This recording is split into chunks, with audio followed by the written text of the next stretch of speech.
Tadi kan kita bicara tentang apa tuh? Cuka, ya.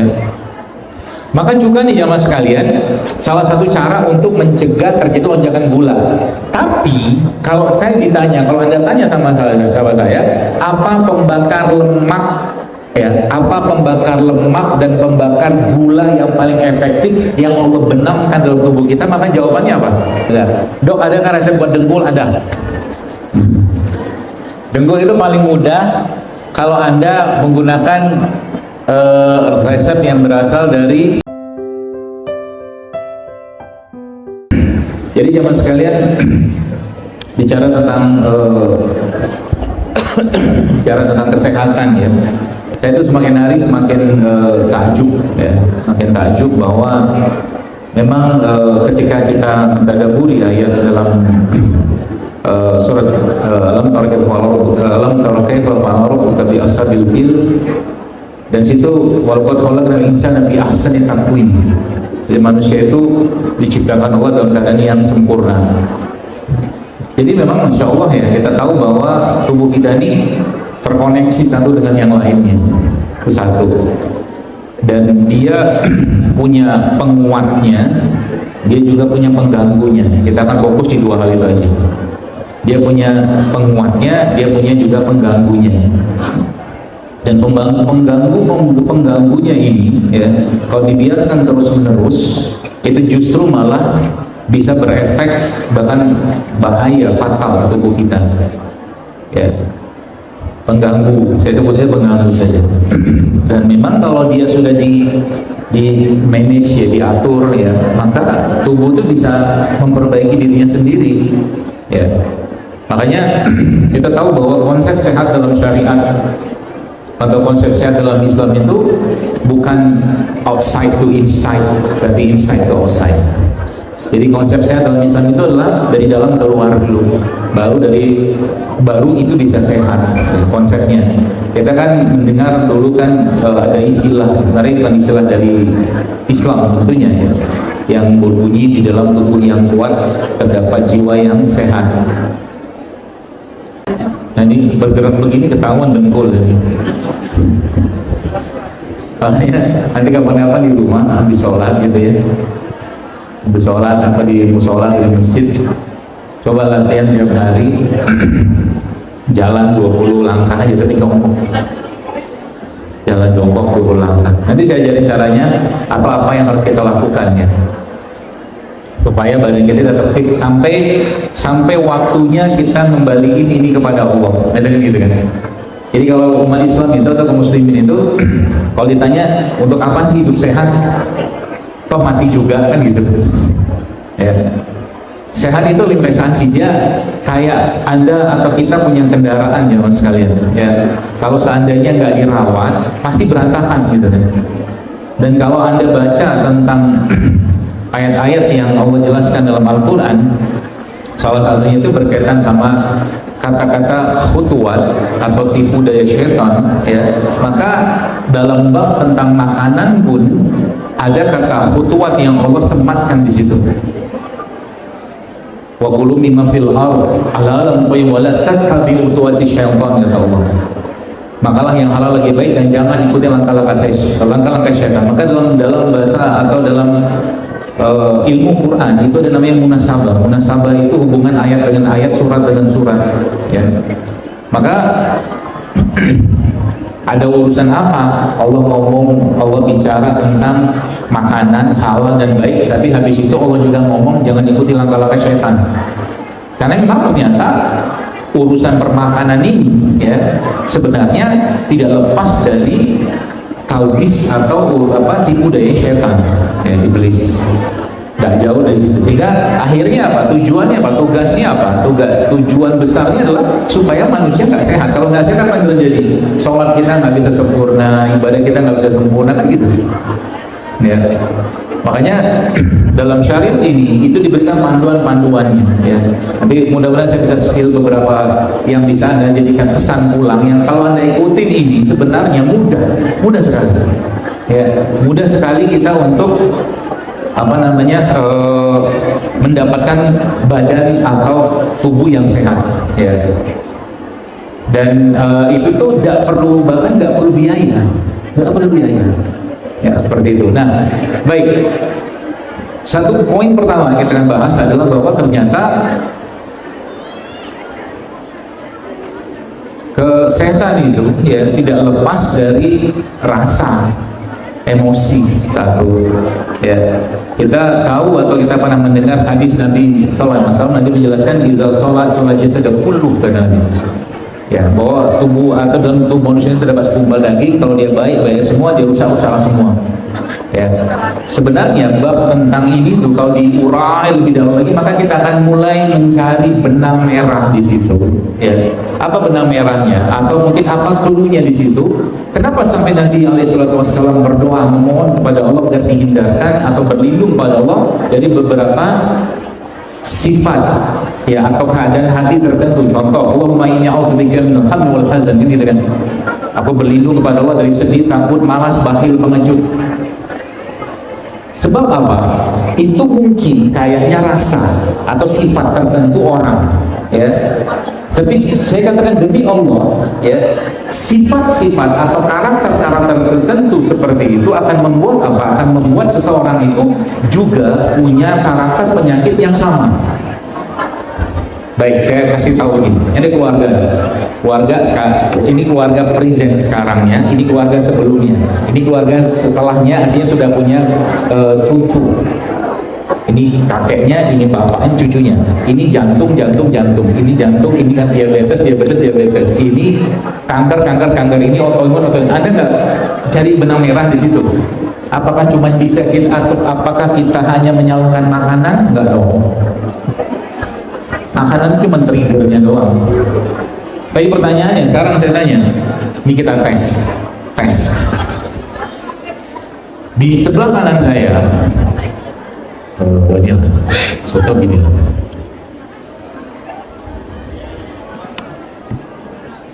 Contoh ya, ini di sebelah kanan saya ada almond, ada kismis. Terus nanti ada yang komen gitu, ini secara anggaran agak berat, ya kan? Ya betul. Saya kasih tahu yang murah. Ini murah. Anda makan ini tiap hari, ya. Sebentar, jangan komen. Anda makan ini tiap hari, jantung Anda kan sehat. Tapi setan bermain lagi. Ngomong kelapa kayak begini nggak jauh-jauh dari urusan perkremian, kermingan. Nah, ada ceritanya, justru malah ini obat kermingan. Nah, gitu. Ya, atau ini contoh ya, taruh sini teh. Sebelah kanan saya ini. Sebelah kiri saya, anggaplah ada apa tuh? Satu piring lagi, satu mangkok lagi isinya bakwan, gorengan, seblak, apa lagi tuh? Ayo suka lah gitu kan. Apa lagi? Sosis gitu-gitu kan. Sekarang saya tanya, pakai akalnya ya. Pakai akalnya. Saya tanya, ini kanan, ini kiri, yang kanan ini. Oke, yang kiri ini tadi. Sekarang saya tanya, kalau Anda mau jantung Anda sehat, pembuluh darah Anda lentur, aliran darah Anda lancar, BAB Anda lancar, otak Anda sehat, jantung Anda sehat, paru Anda sehat, Anda makan yang kanan apa yang kiri? Pakai akal ya. Sekarang saya tanya, yang dipilih biasanya kiri apa yang kanan? Kenapa? Udah nggak pakai akal gitu. Bukan ini babnya bukan halal atau haram, dua-duanya halal. Ini bicaranya baik sama lebih baik. Itu aja. Bahkan ini pun kita sudah tahu ya, masalahnya apa di sini. Makanya kadang-kadang saya banyak di kajian-kajian saya itu pertanyaannya memang nggak jauh-jauh dari urusan begituan. Cek aja apa yang dimakan, kan gitu loh.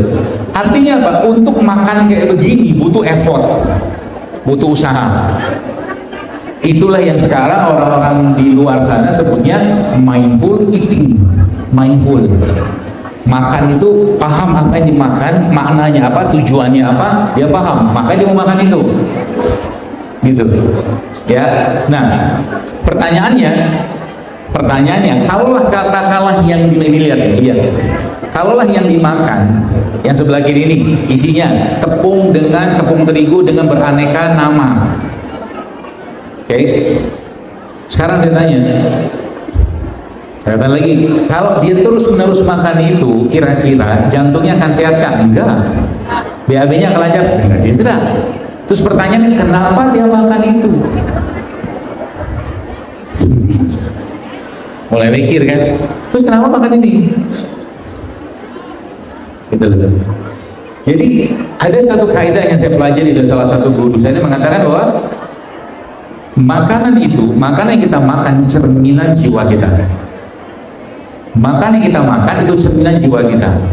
Orang yang tiap hari makannya, contoh begini, ya kita pakai hal-hal sederhana aja lah menganalisanya. Contoh begini, kalau satu piring yang kita makan isinya karbohidrat semua, dan karbohidratnya pun karbohidrat olahan, ya kira-kira nggak akan sehat nggak?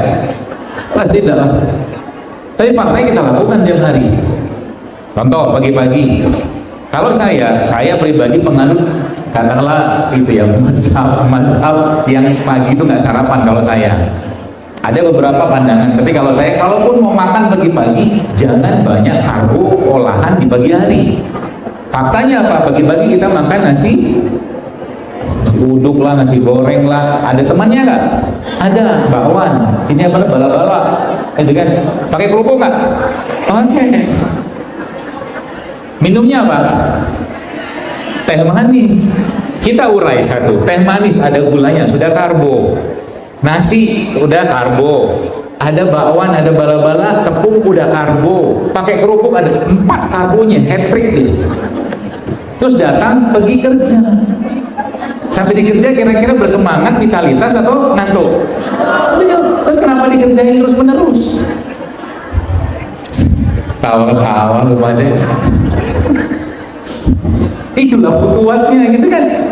Terus kalau pagi-pagi apa yang harus kami lakukan? Baik, saya kasih tahu ilmunya sedikit. Malam yang Allah ciptakan itu, di malam hari itu sebenarnya kaidahnya, kalau Anda mau sehat, kalau kita mau sehat, jangan terlalu banyak makan di malam hari. Apalagi yang dimakan produk-produk tinggi gula. Ya, makanya bapak-bapak nih misalkan di sini nggak terlalu, kalau Jakarta kan biasanya malam-malam itu banyak tuh nasi uduk jam 8, jam 9 malam gitu kan. Wih, berat banget wih itu. Ya. Jadi kalaupun pagi-pagi, ya kalau malam itu akhirnya menjelang pagi masih ada sisa hormon yang kita sebut dengan growth hormone atau hormon pertumbuhan yang fungsinya apa? Rekonstruksi, resetting, pokoknya semua hormon pemulihan itu, atau mungkin hormon si growth hormone atau hormon pertumbuhan ini jamaah sekalian, itu fungsinya itu memperbaiki sel tubuh kita, gitu loh. Itu pagi-pagi masih ada sisanya. Maka pagi-pagi jangan ganggu dia. Dengan cara apa? Jangan terlalu banyak makanan di besok, cobain. Kan ilmu sebaik-baik ilmu itu kan ilmu yang diamalkan. Nanti kita lihat aja malam ini ada makan apa. Kita lihat, diamalin ya ilmunya, kan gitu. Oh, apa-apa nanti mulai besok aja, gitu kan. Nanti besok gitu lagi, gitu lah. Jadi apa namanya? Karbo. Jadi pertanyaan yang berikutnya, lalu pagi-pagi itu bagusnya makan apa? Kalau Anda tetap pengen makan karbo, saran saya karbonya ada serat. Contohnya apa? Nanti kita lihat Rasulullah menjelaskan makan kurma. Makan kurma aja 7 butir di pagi hari satu. Kalau saya belajar dari perspektif yang lain, maka salah satu syaratnya supaya tidak banyak ngantuk di pagi hari apa? Jelas kurangi karbo atau nggak ada karbo sama sekali. Makan apa? Makan protein. Contohnya apa protein? Tahu, tempe, daging, telur, ikan, banyak. Itu satu. Yang kedua apa? Anda minum serat di pagi hari, ya, atau malam harinya. Anda juga salah satu kita sedikit, geser sedikit. Salah satu masalah dalam kesehatan kita zaman sekarang secara umum ya adalah tingginya gula dalam tubuh kita. Dan tingginya gulanya lama-lama menyebabkan apa? Lama-lama menyebabkan pankreasnya yang menghasilkan insulin itu tidak bisa lagi melaksanakan fungsinya, yang orang sekarang kenal dengan nama resistensi insulin. Saya kasih ilustrasinya gampang, biar mudah, biar Anda bisa cerna baik-baik, dan nanti saya kasih pesan pulangnya. Begini, di Jepang gitu Bapak sekalian, ada kereta KRL kayak kita di Jakarta atau di Silang gitu kan. Kemudian salah satu yang unik di Jepang itu, di depan pintu kereta itu ada petugas pengatur penumpang. Kita sebut petugas saja. Tugas dia ngapain? Ngedorongin penumpang masuk ke dalam kereta, didesak-desak, pokoknya pintu ketutup. Itu tugasnya petugas. Ini banyak ilmu yang ada di sini. Baik. Lalu pertanyaannya, apakah petugas itu bisa letih? Bisa. Oke, pasti petugas itu bisa letih. Pertanyaan berikutnya, bagaimana caranya supaya kita bisa mengistirahatkan petugas? Cara paling gila adalah matikan listrik di stasiun sentral sehingga kereta nggak jalan hari itu. Itu agak gila-gilanya, ada gila-gilanya. Pertama, yang kedua apa? Kurangi jadwal petugas. Yang kedua, yang ketiga apa? Kurangi jumlah penumpang. Oke. Yang keempat apa? Ada tahu nggak? Yang keempat, petugasnya disuruh nge-gym. Biar yang dia bisa dorong, katakanlah pakai tekanan 10 Dalton apa Newton apa gitu-gitu tuh berkurang, jadi cuma gini doang orang masuk. Oke. Tadi ada berapa komponen? Tadi ada 2. Pertama petugas, yang kedua adalah penumpang. Oke. Nah, petugas itu Bapak Ibu sekalian, teman-teman sekalian, itu insulin. Oke, itu insulin. Penumpang itu gulanya. Oke. Nah, dari beberapa analogi ilustrasi yang saya buat tadi, maka sebenarnya kalau kita belajar di situ berarti supaya penumpang tidak banyak, jadi penumpang itu gula. Tugas insulin memasukkan gula ke dalam sel. Oke. Nah, ketika tadi saya katakan kurangi jumlah penumpang, berarti Anda mengurangi apa? Gula. Sekarang sebenarnya ya, Allah itu sudah kasih tools, ya kita sebut dengan syariat, mungkin bahasa kita tools atau perangkat dalam syariat ini untuk membuat kita tuh sehat. Cuman masalahnya kita ini kan bukan kadang-kadang, sering kalinya, bahkan selalunya begitu. Ya, selalunya begitu. Apa selalunya? Coba lihat, jujur saja. Atau bahasa anak sekarang kan jujurli aja lah. Ketika Anda puasa Ramadan, apakah makanan Anda berubah dengan 11 bulan yang lain? Bukan berkurang, berubah. Coba saya tanya, bukannya pakai apa? Takjil kan? Gorengan lagi kan? Tepung lagi kan? Gak berubah kita. Jadi gak berubah, 11 bulan tuh gak berubah gitu. Atau 1 bulan Ramadan gak berubah kan? Cuman berkurang sih iya. Makanya kadang-kadang saya bilang konyol banget kalau ada orang datang Ramadan, hari pertama berat badannya ditimbang oleh 60, hari terakhir ternyata 70, ini konyol. Kalau cuman sekedar fat loss atau menurunkan berat badan, itu Ramadan tuh perfect. Itu dahsyat, lebih baik daripada intermittent fasting apapun. Bahkan ada seorang dokter di Amerika, itu dia menyebutkan bahwa ternyata kalau Anda mau full reset badan Anda, ini satu lagi ilmunya bagus, bisa kita pakai. Tapi ternyata ini dalam syariat pun ada.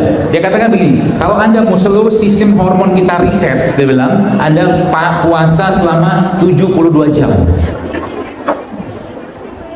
Boleh nggak kita puasa 72 jam? Sebenarnya dalam syariat kita ada, namanya puasa ayyamul bid. Nanti ketika Anda sudah buka, ya buka sahur tuh, ya kalau mereka tuh bukan puasa murni, tapi dia sebutnya water fasting.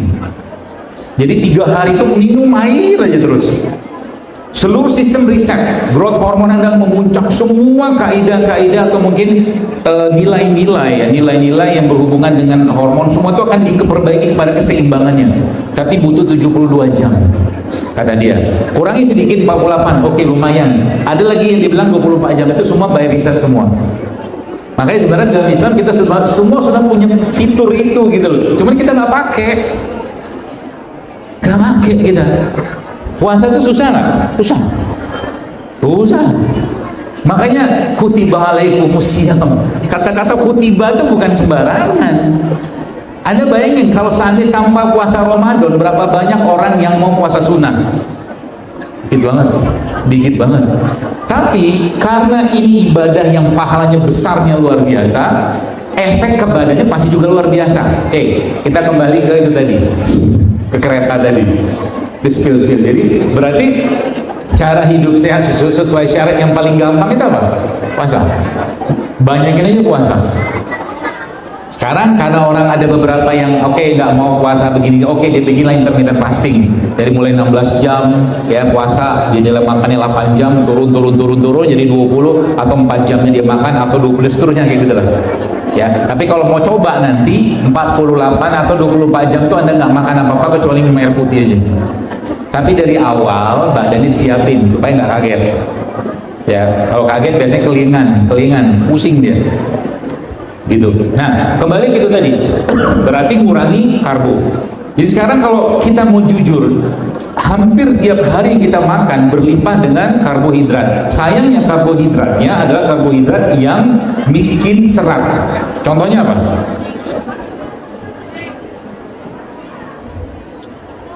Pura-pura nggak tahu. Contoh karbohidrat miskin serat apa?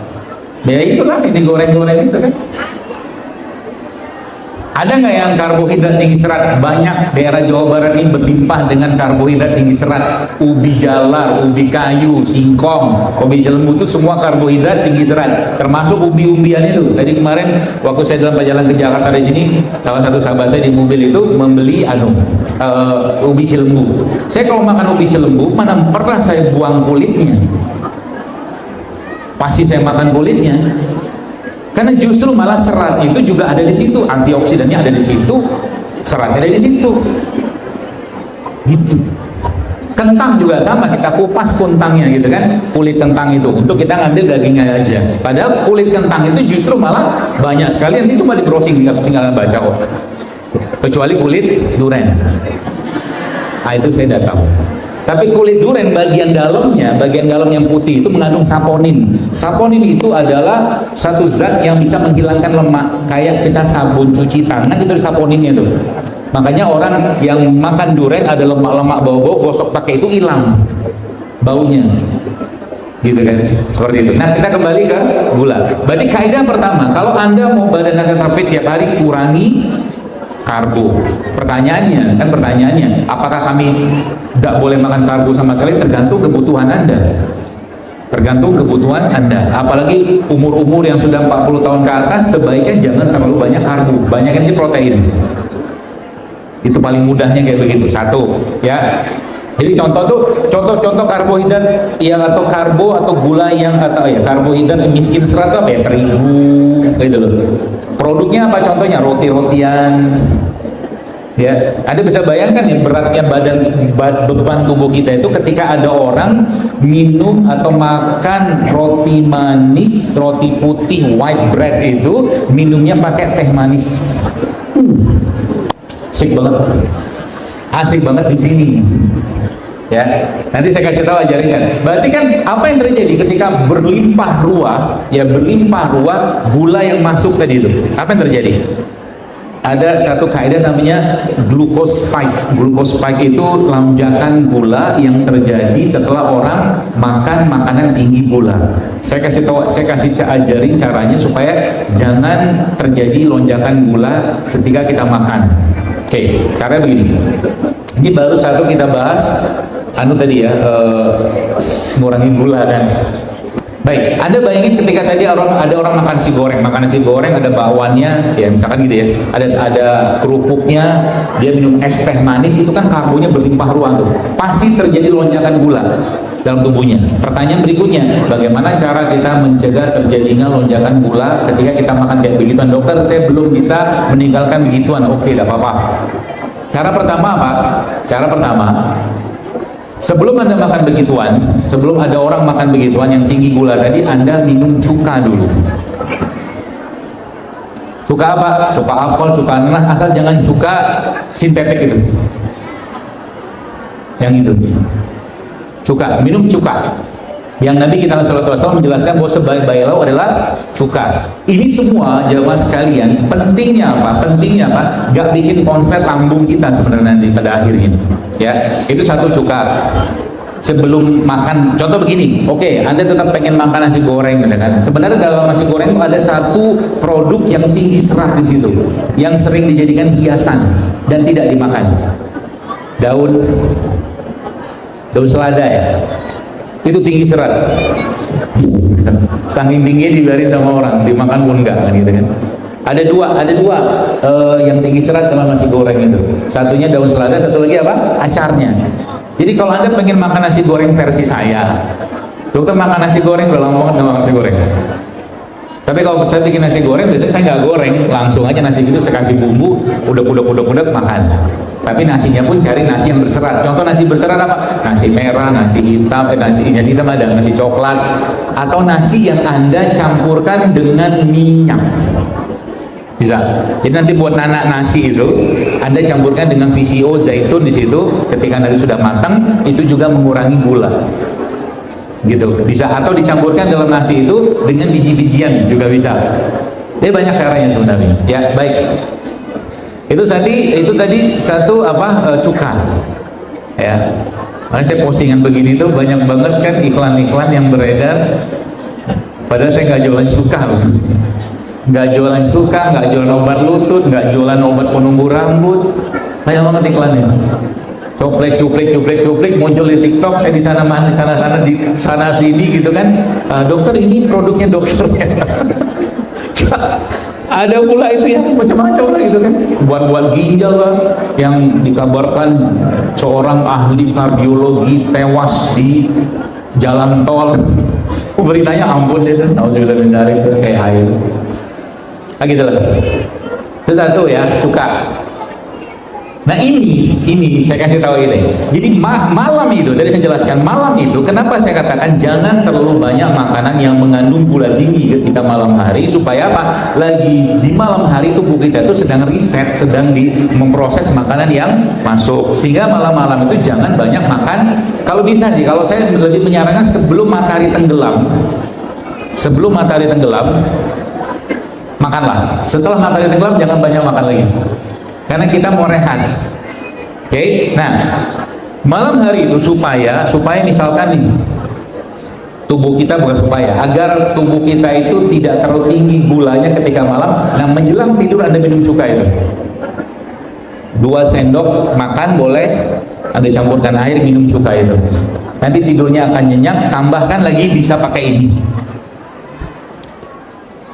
Ini pakai chia seed. Kalau nggak ada chia seed bisa pakai yang lain, nggak bisa ya, selasih oke lah. Selasih ya. Ini bukan produk negeri kita ya, nggak tumbuh setahu saya di Indonesia, tapi oke lah. Pakai selasih oke lah. Jadi menjelang malam itu, nah ini tipsnya saya kalau mau dipakai lagi badan itu ya, lagi badan itu lagi konslet banget, bukan konslet ya, lagi apa ya, nggak ada tenaga segala macam. Biasanya yang saya kerjakan salah satunya adalah saya pakai ini.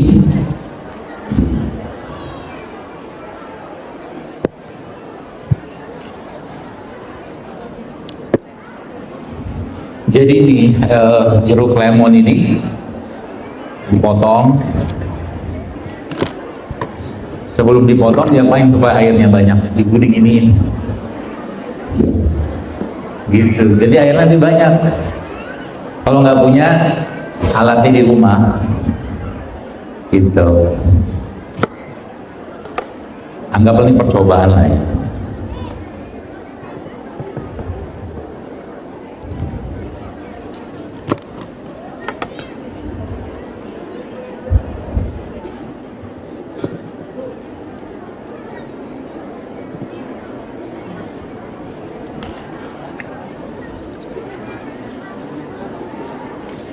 Ini namanya air mineral,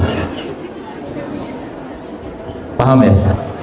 air mineral tuh ini, air yang tinggi mineralnya. Jadi misalnya nih, asam nggak asam, tapi kalau tambahin air kayak begini, lama-lama nggak terlalu asam.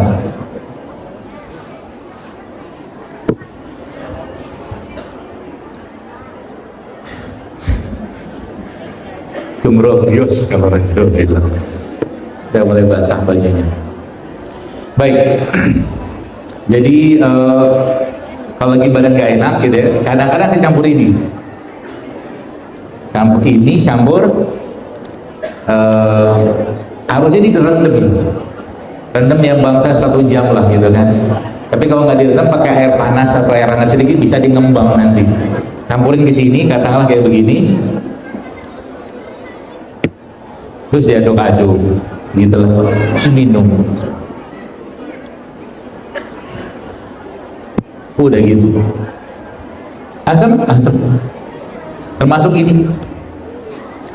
Saya kasih tahu sedikit, ini bukan silajit. Silajit, nggak tahu silajit. Silajit itu ada herbal dari India, isinya 86 mineral, bukan bocor buat laki-laki. Kenapa laki-laki bagus minum silajit? Karena laki-laki zaman sekarang banyak yang tidak jadi laki-laki. Ya, itu kita akan bahas lah. Tapi faktanya ada. Faktanya begini.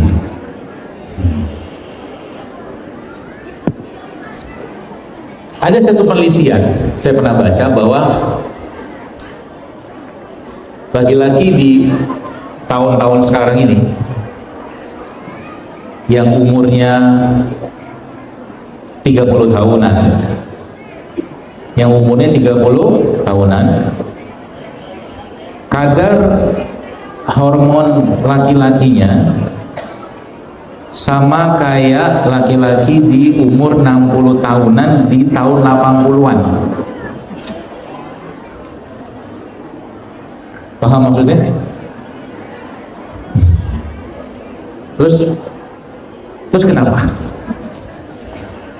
Terus kenapa kalau kadar hormon laki-lakinya berubah? Jadi ayat yang ar-rijalu qawwamuna 'alan nisa itu nggak berjalan istilahnya. Ya. Kenapa bisa kayak begitu? Hati-hati bagi laki-laki yang terlalu berat badannya dan tidak punya massa otot. Ada satu enzim dalam tubuh kita itu yang bisa meng-convert kalau seandainya terjadi kelebihan lemak dalam tubuhnya, sehingga nanti yang hormon laki-lakinya itu akan di-switching, kata bahasa gitu loh, ke hormon wanita. Terus jadi perempuan enggak, sikap baperan. Laki-laki kan nggak boleh baperan, itu kan sifat perempuan. Nggak ada keputusan, Abi, papa mau makan apa, terserah mama gitu. Kalau tiap hari begitu aja terus, nggak ada keputusan. Terus misalkan nih juga, makanya dalam Quran itu, kalau Anda mencari kata laki-laki, itu 2 kata dipakai. Yang pertama rujulah, yang pertama atau rijal, yang kedua adalah zakhara atau mungkin rujulah sama zakara. Jadi itu 2 kaidah yang berbeda banget. Kalau zakara ini adalah laki-laki jenis kelaminnya aja, tapi rijal itu benar-benar laki-laki dengan sosoknya. Kalau laki-laki itu hubungan dengan apa? Dengan apa ya? Dengan hormon juga, dengan sikap juga, kayak begitu. Ya, makanya laki-laki itu olahraganya ya emang jarang sih. Saya nggak tahu di sini ya. Sekarang kan lagi tren-tren banget tuh pilates tuh. Laki-laki itu olahraga beban harusnya gitu. Nah ini tadi kan kita bicara tentang apa tuh, cuka ya. Maka cuka nih jamaah sekalian, salah satu cara untuk mencegah terjadi lonjakan gula. Tapi kalau saya ditanya, kalau Anda tanya sama saya, apa pembakar lemak ya, apa pembakar lemak dan pembakar gula yang paling efektif yang Allah benamkan dalam tubuh kita, maka jawabannya apa? Kalian tahu? Kalau tahu, saya kasih hadiah. Hadiahnya saya doakan. Safar, kan doanya mustajab gitu. Kalian tahu? Otot. Otot. Ya. Otot itu adalah pembakar lemak dan pembakar gula yang paling efektif. 40 tahun kita akan mengalami namanya sarkopenia, penurunan massa otot. Makanya saya pernah lihat ada satu postingan salah satu ahli binaraga Indonesia ya, Mas Adera itu, dia menyarankan kaum muslimin terutama bapak-bapak gitu ya, cobalah sehari itu bisa push up ya 100 kali lah sehari. Jadi setiap waktu sholat itu Anda push up 20 kali ya, 20 kali aja, 10 kali tetet gitu kan gitu. Kali 5 kan jadi 100. Nah, kalau Anda bisa kayak begitu, otot kebangun, otot terbentuk, maka gula yang masuk tadi oke masih nyampah sedikit makanannya, aman. Ada otot yang kuat. Ini otot nggak ada, lemak berlebih, olahraga malas, puasa jarang, sudahlah, datang ke kajian tanya obat kolesterol apa ya dok? Bisa kan begitu kerjaannya kita, gitu kan? Emang itu lihat bilang tadi, nggak mudah ya untuk sampai ke, makanya dia bilang kalau olahraga, saya sampaikan, saya kalau olahraga sering sendiri. Kenapa? Dalam Islam, kalau Anda sudah menemukan kata disiplin, maka Anda tidak butuh lagi motivasi. Tidak butuh. Anda sudah merasa itu butuh. Saya paksain. Bahkan ya sekarang kalau habis itu ya nggak usah dipamerin juga sih. Saya masih bisa handstand. Saya bisa. Artinya apa? Masih saya jaga nih kekuatan beginian. Ya, push up masih bisa. Sekali set ya 20 masih bisa, 20-25 kali masih bisa. Kenapa? Saya butuh dengan itu. Saya mau agar usia tua saya nggak merepotkan orang. Mati aja, lagi sholat mati, lagi ngaji, baca Quran mati, lagi umroh mati, lagi haji mati, kan keren. Tapi bukan mati karena penyakit degeneratif gara-gara ulahnya kita. Sekarang saya tanya, orang-orang yang kena penyakit degeneratif itu apakah makannya benar? Mungkin. Gitu loh. Allah kan tanya nggak? Pasti Allah kan tanya. Oke, baik. Ini satu. Saya mau ceritain sedikit sebelum kita masuk. Tadi kan baru satu kan poin yang saya jelaskan tentang cuka. Ini. Siapa yang sudah makan plastik hari ini?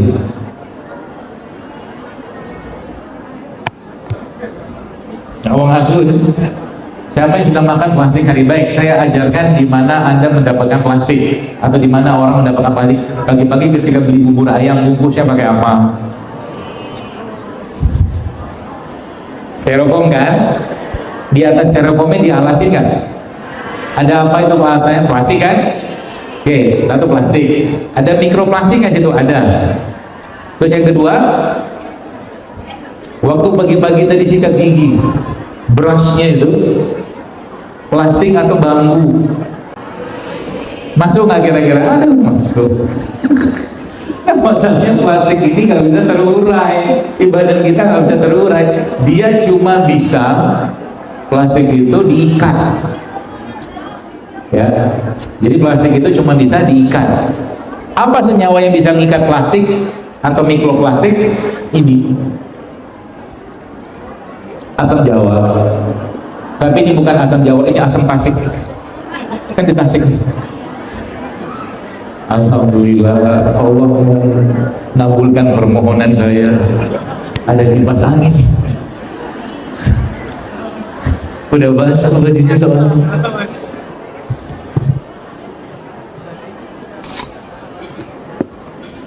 Terus dia main begini doang. Ada. Ini. Nanti coba di rumah bikin. Ini sudah saya bikinkan, panitia udah bikinkan. Ini asam jawa dengan dia madu. Dikasih madu. Ini asam jawa udah dicairin. Nanti cobain bikin di rumah. Ini bisa, beberapa studi terbaru menyebutkan asam jawa, bukan jawa sih ya, asam aja lah. Asam. Itu ternyata bisa mengikat mikroplastik. Yang biasa saya kerjakan begini, Bapak sekalian. Ternyata sesuatu itu ketika di shake rasanya berbeda. Ini kan ada asam jawa nih, sudah saya kasih garam, saya kasih madu di sini.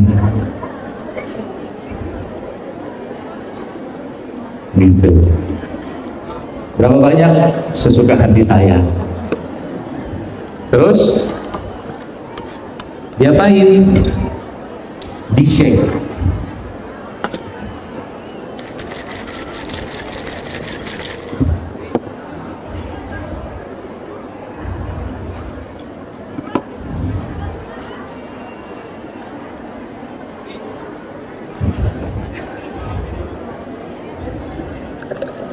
Ini biangnya ya, jangan sebanyak ini.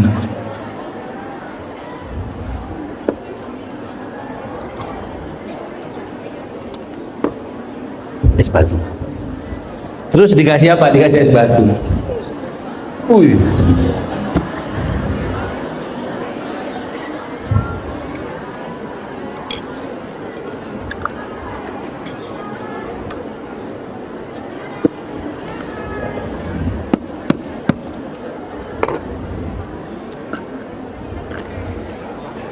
Ini enak, serius,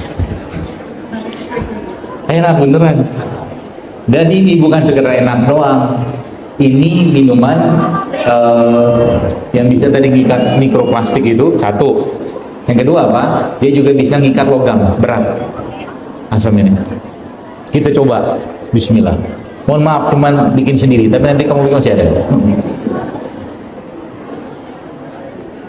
Wih, gitu. Tadi cuka kan? Tadi cuka, kurang madu dikit.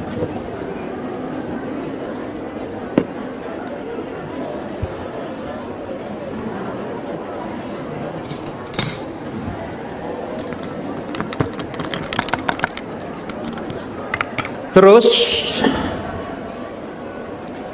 setelah cuka, apalagi yang bisa kita lakukan untuk mencegah lonjakan gula tadi? Setelah makan kayak begituan, jangan duduk, berjalan. Ya, berjalan. Berapa lama? Ya, 15 menit, setengah jam lebih bagus berjalan. Apalagi jalannya mendaki lebih bagus. Ya, nanti kalau di rumah, tadi kan saya cerita tuh tentang massa otot ya. Jadi kardio bagus-bagus, tapi kardio jangan kebanyakan.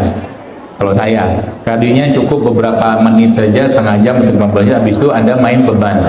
Makanya kalau saya treadmill, kalau treadmillnya saya, biasanya saya mentokin sudutnya ke 15.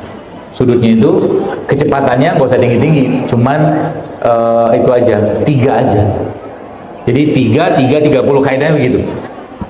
3, 15, 30, kecepatannya 3, sudutnya 15, dilakukan dalam 30 menit. Nah itu kaidahnya, nanti saya ajarin lagi. Mungkin ada baca postingan saya di Instagram beberapa waktu yang lalu, itu saya jelaskan. Di situ adalah bahwa di Jepang itu ada penelitian menyebutkan namanya tuh Japanese intermittent walking. Itu kaidahnya juga sama tuh, 3, 30. 3 menit jalan cepat, 3 menit jalan biasa dilakukan selama 30 menit. Itu dahsyat efeknya. Ya. Kerjanya tiap hari. Makanya kalau ditanya cara hidup sehat yang paling mudah itu dalam bentuk olahraga apa? Berjalan. Tiap hari berjalan aja lah. Ya. Tiap hari berjalan. Gitu. Baik. Tadi kan yang kedua adalah berjalan. Setelah makan. Yang ketiga adalah sebelum Anda makan itu Anda makan sayur dulu. Jadi urutan makanan itu kalau Anda benar-benar mau pakai urutannya, tapi di Indonesia agak susah. Saya ngasih tahu begini karena emang kebanyakan kita kalau makan apalagi pakai nasi. Nasi udah campur nasinya itu dicampur dengan apa? Dengan sambal. Terus dimakan sama macam lah gitu kan. Nah, itu bisa dipakai ya. Jadi sayur sebelum makan. Jadi urutannya. Jadi kalau misalkan di dalam satu piring itu ada apa namanya? Ada banyak tumpahnya ini. Tumpah semua. Bapak.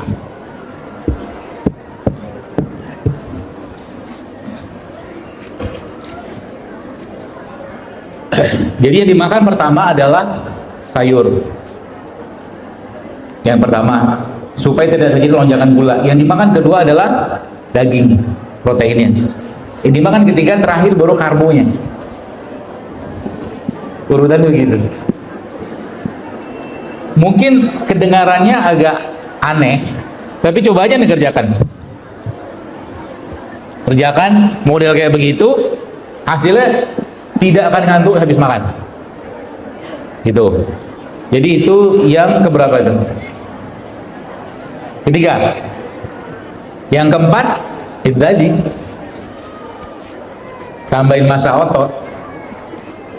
Tambahin massa otot, paling gampang. Terus kalau nggak nge-gym gimana? Banyak banget itunya, caranya. Paling gampang apa? Push up. Push up aja. Ya. Makanya kemarin kan saya pernah bikin video, tapi sudah saya take down videonya. Lagi terawih ngantuk-ngantuk gitu kan, itu bukan jamaah umum, jamaah teman-teman saya juga. Kita push up yuk, saya bilang gitu kan. Jadi tiap 2 rakaat itu saya ajakin mereka push up. Oh, heboh dunia maya. Akhirnya saya take down aja lah videonya. Ribut, nggak mau ribut kita mah. Tapi push up itu salah satu cara untuk menguatkan massa otot. Satu. Yang kedua apa? Kalau tanpa alat ya, squat. Itu yang ke berapa? Kedua. Squat gerakannya. Yang ketiga apa? Plank. Itu aja cukup kerjain tiap hari. Luangkan waktu nggak banyak, 15 menit aja ngerjain begituan. Yang terjadi apa? Massa otot Anda akan terbangun, insya Allah. Ya, gampang kan? Gampang. Tapi yang susah ngerjainnya. Nah gitulah. Jadi itu apa tuh namanya, kaidahnya, ya, kaidahnya. Jadi bukan dibilang karbo itu bukan musuh sebenarnya, dia kita butuhkan.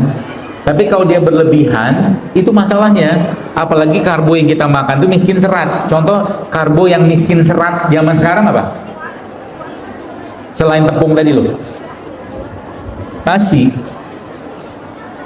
Loh, nasi kok karbo yang miskin serat?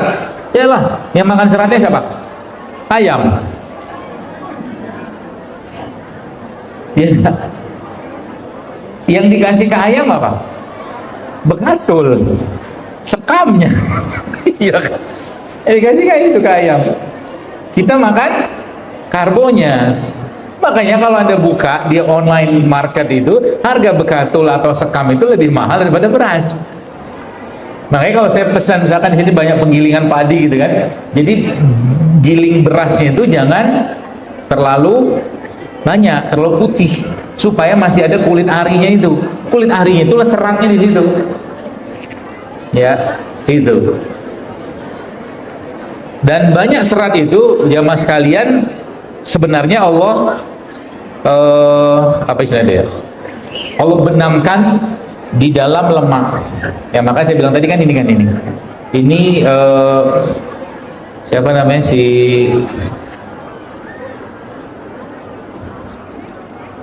kemarin saya bikin minuman ala saya. Apa minumannya? Ini nanti cobain di rumah ya. Ini.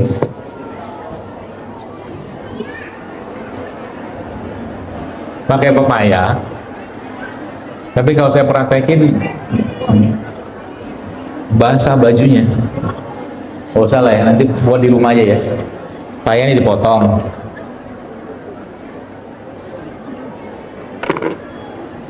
Terus dibuang bijinya. Bijinya sebenarnya biji pepaya aslinya tuh buat obat parasit. Buat parasit. Even buat cacing pun sekarang lagi heboh-hebohan cacingan ini kan. Pakai biji ini bisa sebenarnya. Ya, ini dibuang nih bijinya. Coba dibuang.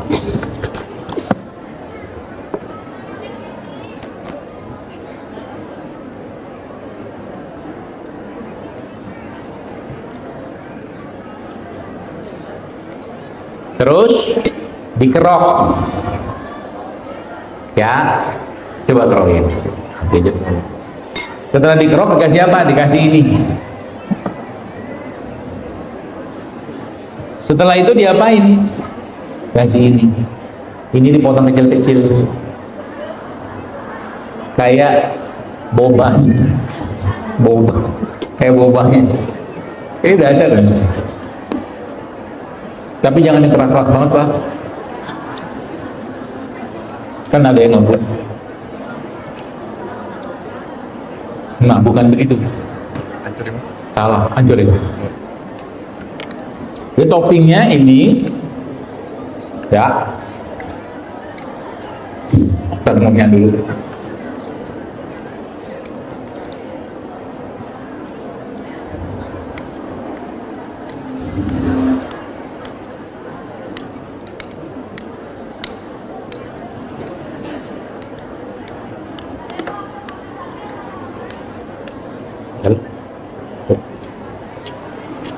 Terus kasih ini. Kenapa tidak di blender? Nah, saya kasih tahu juga. Ini itu ya yang saya pahami ya. Ketika ada orang minum atau makan jeruk 2 atau 3 jeruk dimakan sama dia, dikupas makan, itu nilai kalorinya akan berbeda kalau jeruk itu di blender. Jadi salah satu penyebab naik, meskipun gulanya tidak sama kayak gula pasir sih ya, tapi salah satu penyebab banyak orang gulanya naik lonjak luar biasa itu adalah buahnya di blender. Udahlah di blender ditambahin apa? Tambahin apa lagi? Bukan susu itu kan? Nah gitu. Jadi buah itu makannya gimana? Jangan di blender. Kan di blender. Dimakan aja. Ya, seperti itu. Nah, kayak beginilah dia kan. Sebenarnya harus tadi dikerok gitu. Ya, keroknya lebih halus gitu kan. Nah, setelah itu dikasih madu. Kalau nggak kasih madu bisa kasih apa? Kasih gula aren yang diparut. Percayalah sama saya, BAB Anda akan jalan tol, tapi nggak di hari ya, maaf, nggak di hari ya, karena ada ini makanan tinggi serat, ada lemaknya juga. Lemaknya dari mana? Dari ini nih, dari kelapanya ya. Terus tadi kan kita sempat cerita tentang air mineral. Ini air mineral kan, ini juga air mineral.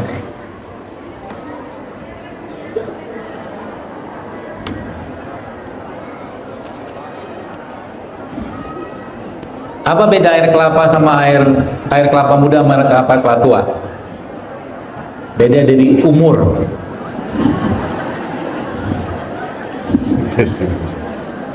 Iya kan? Kelapa nih, kalau saya itu mentadaburi kelapa nih, masya Allah, saya bisa terharu biru. Kenapa terharu biru? Iyalah, dari mulai barang kecil kayak begini gitu kan, tiba-tiba ada air besar, ada air di dalamnya gitu kan, terus tiba-tiba ada ininya, dagingnya, terus kita kan nggak minum tuh kelapanya, apa yang terjadi dengan airnya? Mengeras. Nggak tahu kalau bahasa Sunda sini namanya apa, kalau bahasa Jawa itu namanya kentos, tumbung kalau kampung saya bilang. Kan kalau kelapa yang sudah tua nggak ada air itu kan dalamnya itu berubah kan, kayak gitu. Apa namanya? Hah? Nah itulah pokoknya. Terus jadi tunas dan seterusnya itu jadi ditanam jadi bibit lagi gitu kan. Siklusnya begitu sama Allah dibuat. Nah ini saya mau cerita adalah ini resep nih bapak-bapak nih. Atau anda yang lagi gak bertenaga gitu kan. Gitu. Air kelapa nih diminum, jangan dilihat, terus dimakan sama ini.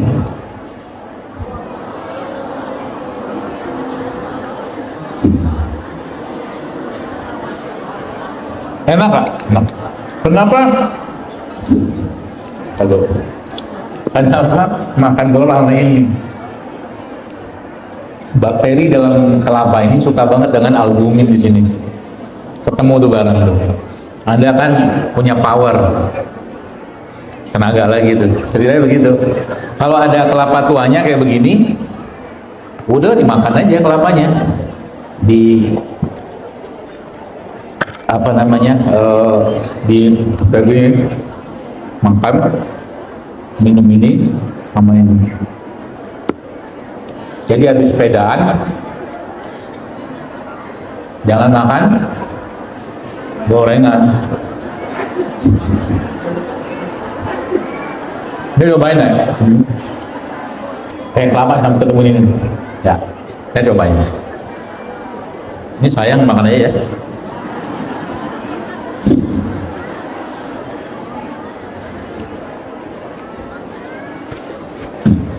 Udah berapa resep tuh? Tunggu.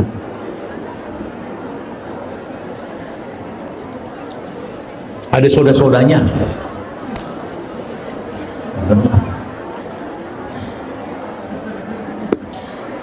Ini air isotonik terbaik di dunia yang tidak bisa dikalahkan oleh air isotonik manapun yang ada di supermarket. Gak bisa, serius.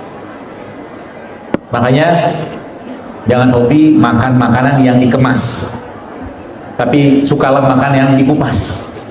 Yang dikupas, itu kaidahnya. Semakin banyak Anda makan makanan yang dikupas, semakin sehat. Ini kupas, ini kupas, kan? Sederhana aja.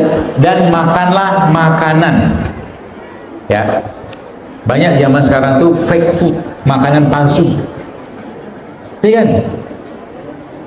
Dia bikin apa gitu, makanan rasa ini, jadi semua rasa itu kan flavor, perisa sintetik. Makan kan orang kan, yang terjadi apa? Kan rasa itu kerasa palsu semua kan, sintetik. Makanya hidupnya penuh dengan kepalsuan. Makanya ada satu bahasa nama itu Pak, eat real food gitu kan. Real food itu begini, real food gitu loh. Ya, bapak-bapak nih, Anda yang mau promil misalkan, promil itu gampang, aslinya sih ya. Kalau pakai kaidah Quran, wa qul tastaghfiru rabbakum innahu kana ghaffara yursilis sama alaikum midrar dan seterusnya di surat Nuh itu resep paling mujarab buat promil, banyak-banyakin istighfar satu. Ya, tapi kalau mau pakai kaidah yang lain, salah satu promil yang paling mudah itu pakai per biji-bijian. Biji apa? Biji labu, biji bunga matahari, kuaci, ini bisa, sama kismis, makan habatus sauda, itu akan meningkatkan zincnya, magnesiumnya, segala macam, itu bisa pakai itu. Ya, makanya camilan saya sekarang, bukan sekarang, biasa tuh kayak beginian gitu kan. Kalau nggak ada mentok, makan ini, milih aja. Seperempat kelapa ini Anda makan tiap hari, jantung Anda akan sehat. Dok, bolehkah kami santanin? Boleh, asal jangan dipanasin. Jadi nanti kalau mau bikin kopi, pakai santan. Itu sehat. Belum ada kan di Tasik kan? Jadi cappuccino pakai santan, nggak pakai susu. Gitu. Bermodifikasi kita. Ya, kenapa susu tidak mau saya bahas? Banyak itu ceritanya. Susu itu dalam Al-Quran jelas, ya susu ya. Tapi susu yang ada sekarang itu bukan susu itu masalahnya. Ya baik, sudah 2:30, bentar lagi asar. Ya kan? Sudah selesai belum? Sampai jam berapa? Sampai jam 5. Oh waktu. Sampai malam. Ente puas, ane lemas. Dikit lagi ya. Nah baik, itu sudah berapa tuh? Berapa resep? Kemudian apalagi ibu sekalian, yang saya mau share hari ini itu adalah tadi kan ini berarti cuma per lemak makan itu bagus asal lemaknya benar. Ya, tapi kita makan kebanyakan lemaknya sudah lemak teroksidasi, rancid oil dan segala macam, ya, makanya badannya lemot. Ya, badan kita ini sebenarnya bisa dipakai sampai berapa tahun? Kalau bahasa Nabi, umur umatku 60 sampai 70 tahun. Artinya 70 tahun itu kalau masih sehat itu bener. Ini 40 tahun sekarang jalan, nanti cobain deh. Nih, bapak-bapak di sini atau ibu naik tuh apa tuh? Yang tadi tuh tangga biru sama tangga kuning galunggung itu, tes. Coba latihan tiap hari. Itu ternyata resepnya orang Okinawa di Jepang. Orang Okinawa di Jepang itu rata-rata usia 90 sampai 100 tahun, 90 sampai 100 tahun, bahkan di umur 70 80 tahun mereka masih bisa masukkan benang ke dalam jarum tanpa kacamata. Harusnya bisa, asal dijaga tuh barang. Itu badan kita ya. Dengkul dijaga. Dok, ada nggak resep buat dengkul? Ada. Dengkul itu paling mudah kalau Anda menggunakan resep yang berasal dari tulang kambing, tulang sapi, nanti direbus, kasih bumbu, kasih air di situ, ya, direbus paling cepat 6 jam, pakai api kecil. Airnya nanti tulangnya dibuang, airnya diambil, disaring, boleh disimpan dalam kulkas. Itu namanya kaldu tulang. Itu buat dengkul, buat kolagen, buat mencenging kulit, itu semua ada di situ. Kalau nggak ada itu bisa pakai apa? Bisa pakai juga kolang-kaling, bisa pakai rumput laut, juga bisa pakai lidah buaya, ya bisa. Ya. Nah, terakhir sudah semua dijelaskan. Ini nih.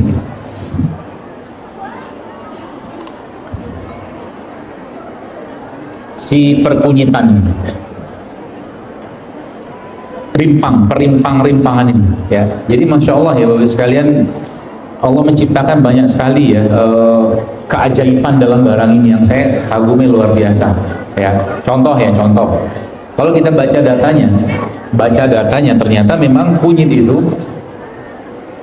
mengandung properties ya, bahasa itu mengandung bahan yang bisa memperlama penuaan. Jadi ini salah satu bahan anti aging sebenarnya. Kalau Anda baca di salah satu atau buka di film di salah satu stasiun TV berbayar itu, di situ jelaskan di Okinawa yang saya jelaskan tadi itu, yang nenek-nenek, kakek-kakek itu masya Allah, tabarakallah, mereka tuh 80 tahun itu masih sehat. Salah satu rahasia mereka makan ini. Tuan kunyit. Dibikin dalam bentuk teh, dibikin dalam bentuk rimpang, wedang kalau kita di sini kan pakai kunyit doang. Ya, itu satu. Yang kedua apa? Mereka bermain. Jadi bapak-bapak jangan merasa mentang-mentang sudah bapak-bapak Anda tidak bermain. Bermain itu penting. Ya. Benar. Yang bermain paling menyenangkan adalah bermain dengan istri. Bercanda, ngobrol. Kan begitu bahasa hadisnya kan? Gitu, ya. Jadi itu kunyit.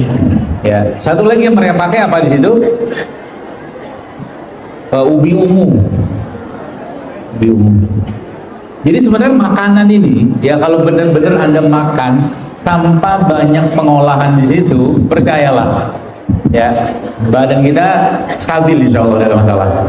Ya, air kelapa sekarang kan kalau kita beli di tempat-tempat jual itu kan air kelapa rasa vanila, rasa apa, itu udah campur dengan gitu-gitu terus semua gitu deh.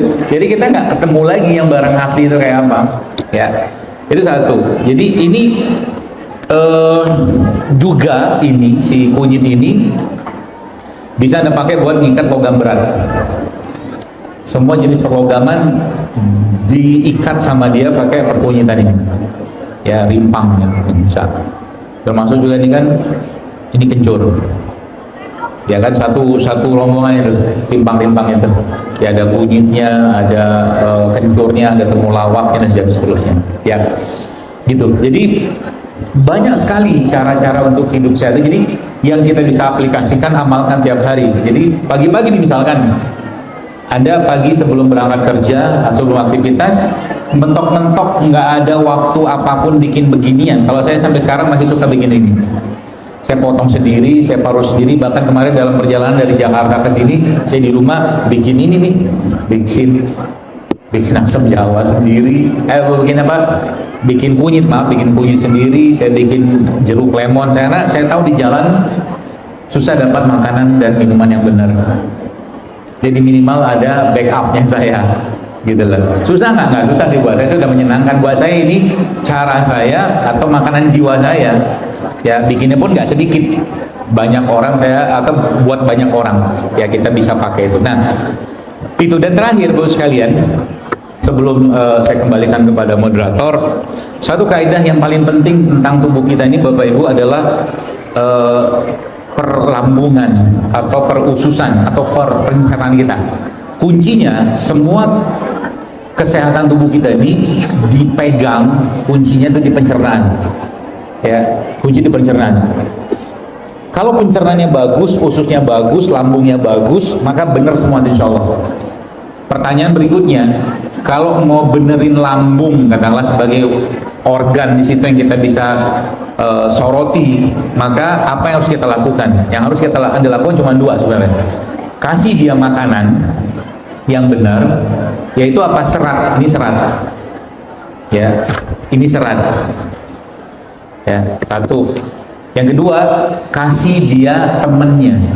Jadi lambung kita itu adalah makanan atau adalah organ yang paling banyak mengandung bakteri yang bisa memberikan kebahagiaan. Maka sebenarnya kalau lagi susah hati, lagi nggak enak, lagi sedih, makan ubi cilembu. Ubi cilembu itu mengandung asam amino triptofan yang bisa menghasilkan serotonin, hormon bahagia. Percayalah, ubi cilembu. Saya baca datanya, oh masya Allah ternyata ya, luar biasa. Ubi cilembu, ya. Jadi camilan itu jangan digoreng-goreng gitu loh, kukus, oven gitu cukup. Ya. Nah jadi perlambungan ini kunci di situ. Kasih dia serat, sayuran, buah-buahan, kasih dia teman. Teman itu sebenarnya apa? Yang paling esensial buat dia adalah semua yang fermented, semua yang fermentasi, makan tiap hari. Contoh yang fermentasi apa? Tape, makan tape, ya. Apalagi miso, kimchi gitu kan. Atau kalau enggak, misalkan paling mudahnya minum aja probiotik tiap hari. Itu bakteri itu. Cuka itu juga fermentasi itu. Tiap hari makan itu. Karena banyak kita makan zaman sekarang ini sudah seratnya nggak ada, miskin serat, bakterinya nggak ada. Hampir-hampir nggak ada. Sehingga terjadi apa? Lambungnya bermasalah dan akhirnya orangnya stres. Sebab 80% hormon bahagianya kita diproduksi di lambung. 80%. Kalau itu mau benar lambungnya, maka makanlah makanan-makanan yang tadi tinggi serat yang pertama, yang kedua kasih dia teman, yaitu bakteri tadi. Ya, makanya kalau beberapa tahun lalu kan lagi heboh-heboh tuh saya makan tempe sama kurma itu kan. Itu sebenarnya makanan bagus, ya. Asal tempenya juga benar, tempenya bagus, non GMO segala macam, makan pakai kurma, jadi itu, insya Allah, ya. Mentok-mentok nggak ada apa-apa, ya udah makan ubi cilembu aja biar bahagia. Jadi pertama gini, kasus-kasus yang berhubungan dengan paru itu tidak lepas dari banyak penyebab, ya. Dalam sudut pandang yang saya pelajarin, kalau di dokter biasanya kan, atau mungkin di dunia medis umum ya, seperti TBC itu kan karena infeksi dari Mycobacterium tuberculosis karena gitu. Tapi dalam sudut pandang yang lain itu banyak sebenarnya kita membahas. Contoh mungkin kelembapan. Ya, kelembapan. Banyak orang-orang yang TBC itu nggak terpapar dengan matahari yang cukup. Bisa. Jadi solusinya apa? Ya dijemur. Anaknya dijemur. Jadi kalau udah kering diangkat. Bukan gitu. Dijemur itu sudah dia berjemur, tapi sebelum dijemur diolesin dulu minyak. Minyak apa yang bagus? Banyak, mau minyak zaitun boleh, minyak PCO boleh, minyak kabel soda boleh, dibalurin semua. Atau mentok-mentok kasih minyak kelapa ya, yang buat goreng itu kasih bawang. Jangan terlalu banyak, dibalurin. Itu fungsinya buat apa sebenarnya? Kita mikirnya kan buat mual apa biasanya kan, bukan. Gini, saya kasih tahu ya. Ini makanya hati-hati. Organ terluas dalam tubuh kita tuh kulit. Semua yang dimasukkan ke dalam kulit itu tidak melalui pencernaan lagi, langsung keserap masuk ke darah.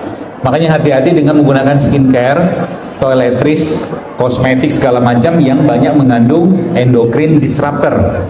Apa itu endocrine disruptor? Browsing sendiri, cari tahu sendiri, banyak ya. Jadi dia nggak masuk gitu. Nah, minyak seperti minyak kelapa, TCO gitu kan, itu mengandung antioksidan yang sangat tinggi. Jadi ketika dimasukin ke dalam kulit atau dibalurin ke dalam kulit, yang terjadi adalah dia akan nyerap masuk ke dalam. Satu, ya mentok-mentok kalau dalam minyak kelapa cukup lah gitu kan. Kasih parutan jahe gitu kan, dosa banyak-banyak, panas soalnya, atau bawang untuk balurin ke badannya, terutama malam hari. Satu, dijemur. Yang kedua apa? Kurangi makan makanan yang mengandung atau bisa menyebabkan lendir. Ya semua jenis persnack kan, yang kemasan itu, apalagi tinggi gula gitu-gitulah ya, yang kemasan itu stop. Itu yang kedua. Yang ketiga, kalau mau bicara rimpangnya banyak banget ya. Contoh apa? Yang paling mudah ya ini, kencur ketemu serai misalkan, minum aja tiap hari. Itu buang lendirnya juga, sekaligus dia juga kalau ditambahkan sedikit sama kunyit, dia bisa jadi kayak antibiotik dalam tanda kutip, jadi herbal. Nah, kunyit ini juga bapak-bapak sekalian, penyerapan kunyit ini bisa sangat tinggi kalau Anda tambahkan kunyit dengan lada hitam. Jadi kalau bikin kunyit, biasanya kan kalau kita bikin kunyit asam kan, tambahkan lada hitam di situ. Kalau saya biasanya bikin kunyit doang, kunyit saya hancurin, saya geprek atau saya blender gitu kan, kemudian saya masukin air panas ya, saya tambahkan lada hitam, udah cukup. Itu mantap, kunyitnya bener-bener berperan sebagai kayak antibiotik gitu loh. Itu aja kasih minum tiap hari. Mentok-mentok ada juga kasih madu.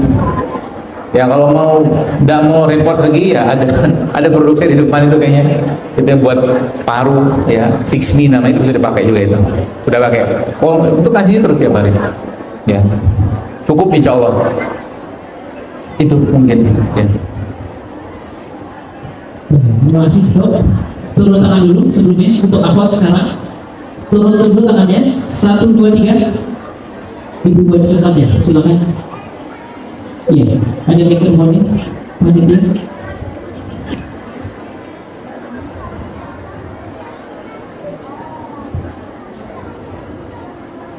Iya, untuk pertanyaannya kami mohon langsung to the point ya Bu ya, melihat waktu yang kita miliki. Saya berterima kasih, silakan. Terima kasih. Assalamualaikum warahmatullahi Waalaikumsalam. Yang ingin saya tanyakan, saya kan baru 3 tahun yang menjalankan konsep ini, tapi kadang-kadang saya tidak konsepnya jadinya diberikan konsep seperti gorengan. Nah, teman-teman gorengan itu kontan dari sampai dari dalam. Bu, maaf, boleh dideketin dikit nggak? Saya sudah baru 3 tahun ya menjalani karena itu dan sebagainya. Tapi ketika saya ingin gorengan, kadang nggak kuat, nggak tahan, ingin makan, tapi ketika makan langsung termasak jadi seperti bel atau banyak aku. Apakah itu karena sugesti atau karena gorengan? Karena gorengannya tidak sama sekali. Yang kedua, apakah Tapi kalau nggak makan gorengan nggak muncul. Kalau nggak boleh enggak? Ya sudah nggak usah makan. Yang kedua, apakah lemon misalnya dengan masak? Terus yang ketiga, apakah rimpang boleh tiap hari? Itu saja. Banyak pertanyaannya.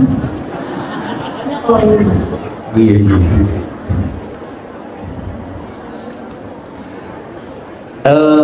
Yang pertama tadi mengenai pergorengan. Ya apa ya? Saya gini, saya udah lama ya ngomongin tentang gorengan ini ya. Udah lama, mungkin udah 5 tahun, 6 tahun, 7 tahun kali ya. Ya gimana? Karena itu ada sebagian orang itu kebahagiaannya di situ gitu loh. Jadi kalau saya bilang, ya kalau Anda bahagia makan gorengan, makanlah gitu kan. Jangan tersiksa makan beginian, lebih baik Anda makan gorengan bahagia atau makan tersiksa. Usaha gitu kan. Tapi, nah gini ada tapinya. Saya kasih tahu cerita saya. Ya, saya itu kan memang jarang makan begitu banyak. Kalaupun gorengan, mentok-mentok saya harus pengen makan gorengan. Saya cari yang nggak tepung. Contoh mungkin kan tahu kan nggak goreng, nggak tepung. Atau mungkin saya makan tempe, kayak gitu kan nggak tepung. Oke lah makan gitu kan, cabenya saya banyakin karena enzimnya di situ, gitu kan. Meskipun ngos-ngosan juga punyanya. Nah, jadi tergantung seberapa Anda meletakkan kecurigaan, ya Bapak Ibu sekalian, Ibu mungkin terhadap makanan tadi. Kalau mungkin ketika Anda makan itu gorengan atau apa, tiba-tiba sudah muncul, paling kalau makan pasti perut gue sakit nih, nggak usah makan. Itu aja. Kalau saya sering begitu, saya kalau pas lagi safar begini, beberapa kalau pas keluar kota agak jauh gitu, kayak mungkin kapan hari pernah di Sumatera Utara itu, diajakin makan sama ya teman dan guru-guru dari situ kan, ya kan jalan di hutan-hutan begitu kan, ya mereka makan mie instan. Saya udah banyak banget curiganya sama mie instan itu di pikiran saya, sehingga kalaupun saya maksa makan biasanya muntah. Itu terjadi berkali-kali. Jadi saya memilih untuk tidak, nggak apa-apa lah, antum aja makan, saya nggak usah. Karena udah tersetnya kayak begitu. Tapi kalau Anda merasa nggak masalah, ya nggak masalah. Gitu. Ya gitu. Jadi kalau ditanya apakah itu karena pemikiran ibu atau kecurigaan ibu, mungkin iya. Makanya saya bilang kalau memang ada muncul, mendingan nggak usah makan. Gitu ya. Diganti aja yang rebusan. Jadi nanti bikin bakwan, bakwannya jangan digoreng di oven. Bisa kok. Saya pernah nyobain bakwan di oven. Gitu kan. Tapi memang yang digoreng-goreng itu memang menyenangkan sekali karena apa, radikal bebasnya banyak. Yang kedua tadi apa ya? Yang kedua tadi apa, Bu?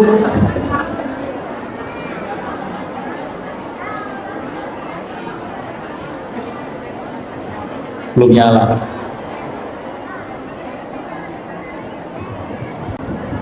Sini. Lemon bisa diganti dengan markisa. Apa? Lemon diganti dengan markisa. Dengan markisa. Apakah manfaat yang sama maksudnya? Iya, bisa gitu. Kenapa harus diganti? Enggak, kan saya banyak menanam kembali markisa, terus setiap pagi saya diambil kalau yang matang kasih maju itu sarapan saya gitu. Oke, Bisa ya? lanjutkan. Jangan bikin susah hidup. Tadi mau tanya, ibu jualan markisa atau gimana gitu. Udah kan yang ketiga, udah selesai. Ya, Udah. satu pertanyaan terakhir. Masya Allah. Sebenarnya turun dulu tangan ibu 4 3 warna ungu ibu turun pink. Iya. Kemudian sekali lagi mohon maaf karena waktu dan juga kesempatan. Insya Allah nanti kesempatan lainnya. Baik, silakan Bu, langsung pertanyaan. Bismillahirrahmanirrahim. Assalamualaikum warahmatullahi wabarakatuh. Dokter, saya mau bertanya, obat sinusitis selama ini saya mengikuti konsultasi dokter. Waktu itu dokter pernah di YouTube ya, bonggol nanas dengan habatus sauda. Saya hanya tahu berapa kali sehari untuk anak usia 12 tahun. Lalu dokter juga pernah di lain waktu itu di YouTube yang lain katanya lengkuas, seret, dan jahe. Nah, apakah dua-duanya harus bareng-bareng atau salah satu dulu? Karena saya di mix saja gitu, bisa. Terus yang kedua, yang ketiga, pertanyaannya, apakah obat faringitis yang di sini di tenggorokan itu banyak apa luka-luka seperti itu? Terima kasih. Assalamualaikum warahmatullahi wabarakatuh. Kalau Bapak Ibu makan gorengan, ada dosis nggak? Kenapa nggak pakai dosis? Terus makan bakso ada dosis nggak? Kita tuh kadang-kadang nggak fair ya, nggak fair dengan sesuatu yang kita sudah labeli dengan obat atau sesuatu yang kayaknya berkhasiat. Kita tuh menganggap itu tuh obat beneran kayak obat kimia. Itu masalahnya. Sama juga tadi dengan si bonggol nanas sama habatus sauda itu. Dia bilang nggak ada dosisnya, aslinya tuh nggak ada dosisnya. Makan aja, kan makan bonggol nanas.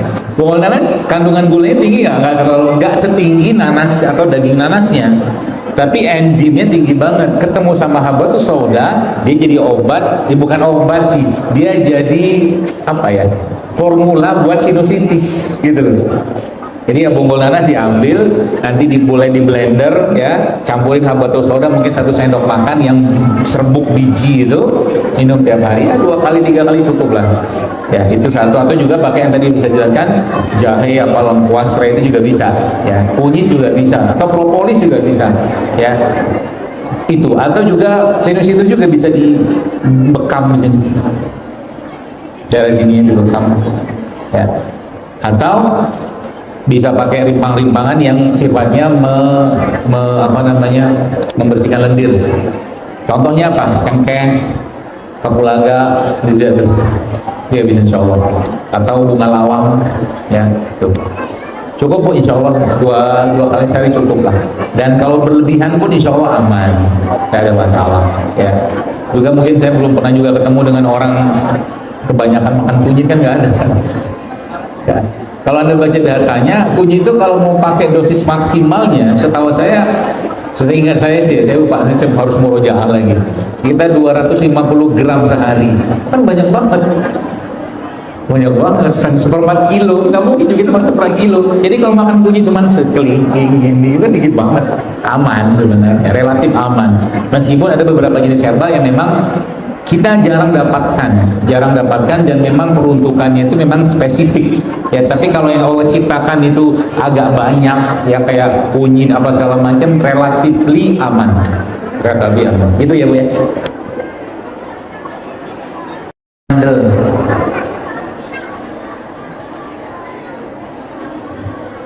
Apa ya? Faringitis. Luka-luka kayak bintil-bintil di tenggorokan. Iya. Pakai itu tadi bisa, pakai kunyit sama lada hitam tadi bisa. Kunyit, lada hitam, terus minum propolis juga bisa. Cukup ya? Cukup.